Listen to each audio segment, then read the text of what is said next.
കട്ടച്ചിറ LPSൽ അന്താരാഷ്ട്ര ലഹരി വിരുദ്ധ ദിനാചരണം സംഘടിപ്പിച്ചു. ഇതിനോടനുബന്ധിച്ച് വിവിധ പരിപാടികൾ നടത്തി.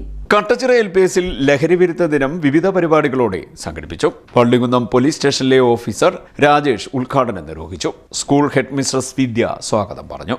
സ്കൂൾ മാനേജർ, രക്ഷകർത്താക്കൾ, സ്കൂൾ പ്രൊട്ടക്ഷൻ ഗ്രൂപ്പ് അംഗം നന്ദു എന്നിവർ പങ്കെടുത്തു. മുഖ്യമന്ത്രി ഉദ്ഘാടനം ചെയ്ത സംസ്ഥാനതല ലഹരി വിരുദ്ധ ചടങ്ങ് ലൈവായി സ്കൂളിൽ പ്രദർശിപ്പിച്ചു. തുടർന്ന് മുഖ്യമന്ത്രിയുടെ ലഹരി വിരുദ്ധ ദിന സന്ദേശം 4ാം ക്ലാസ് വിദ്യാർത്ഥികളായ ഹിമ, വേദ എന്നിവർ വായിച്ചു. ഇതോടൊപ്പം വിദ്യാർത്ഥികൾ ലഹരി വിരുദ്ധ ദിന പ്രതിജ്ഞയും ചൊല്ലി.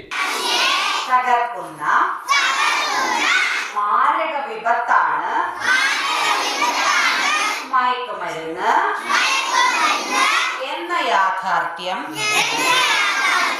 ഞാൻ തിരിച്ചറിയുന്നു. ലഹരി വിമുക്ത നവകേരളം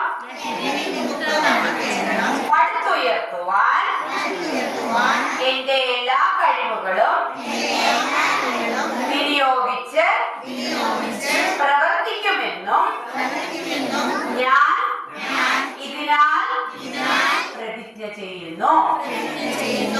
അധ്യാപകരുടെ നേതൃത്വത്തിൽ സൂംബ ഡാൻസും നടത്തി. CDNet news, Kayamkulam.